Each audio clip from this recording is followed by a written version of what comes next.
মোংলায় সনাতন ধর্মাবলম্বীদের সাথে পূজা পরবর্তী মতবিনিময় সভা করেছে বিএনপি।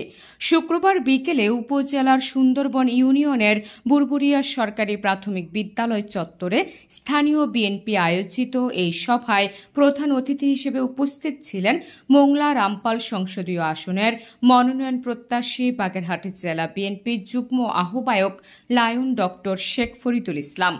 এ সময় প্রধান অতিথির বক্তৃতায় বলেন, সাম্য, মানবিক মর্যাদা, সামাজিক ন্যায় বিচার প্রতিষ্ঠার লক্ষ্য নিয়ে বাংলাদেশ সৃষ্টি হয়েছিল, কিন্তু দুর্ভাগ্য আমরা এখনও শান্তিপূর্ণ ও গণতান্ত্রিক দেশ অর্জন করতে পারিনি।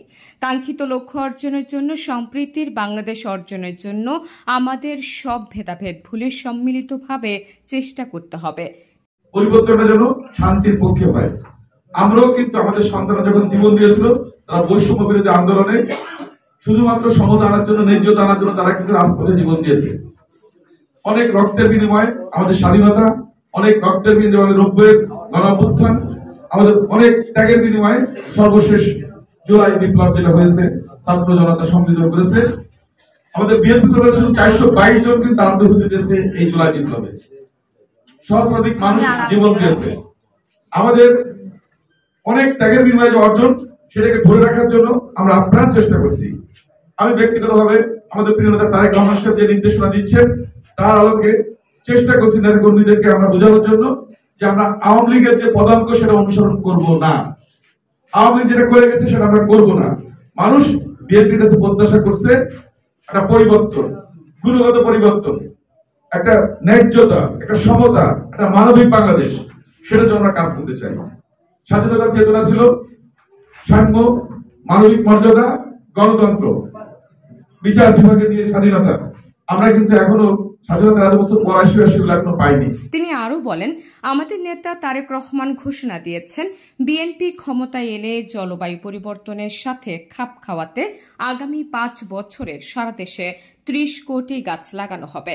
গাছের চারা উৎপাদন, বিপণন ও রোপণে বহু মানুষের কর্মসংস্থান হবে। প্রযুক্তির অভাবে আমরা আমাদের সমুদ্র সম্পদ অর্জন করতে পারিনি। বিএনপি ক্ষমতায় এলে বিদেশি বিশেষজ্ঞদের সহায়তায় সমুদ্র সম্পদ উত্তোলন করা হবে।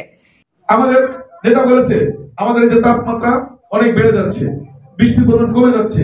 এই জন্য আমরা চাই আগামীতে বিএনপি দেশ পরিচালনার দায়িত্ব পেলে 5 বছরে আমরা 30 কোটি বৃক্ষরোপণ করব, গাছ লাগানো হবে।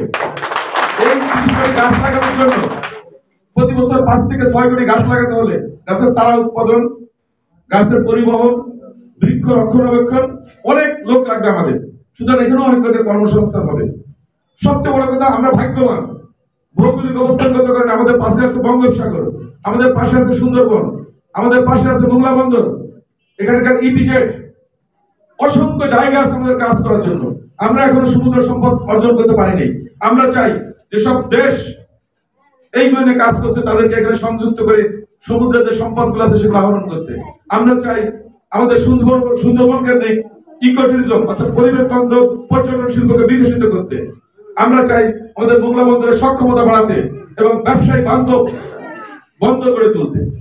এ মতবিনিময় সভায় অন্যান্যদের মধ্যে উপস্থিত ছিলেন উপজেলা বিএনপির সাধারণ সম্পাদক আবু হোসেন পনি ও সাংগঠনিক সম্পাদক শেখ শাকির হোসেন, সুন্দরবন ইউনিয়ন সভাপতি মোহাম্মদ খান জাহান সর্দার, সাধারণ সম্পাদক নাসির উদ্দিন হাওলাদার। এছাড়া সভায় বিপুল সংখ্যক সনাতন ধর্মাবলম্বী নারী পুরুষ সহ দলের বিভিন্ন ইউনিটের বিপুল সংখ্যক নেতাকর্মী উপস্থিত ছিলেন।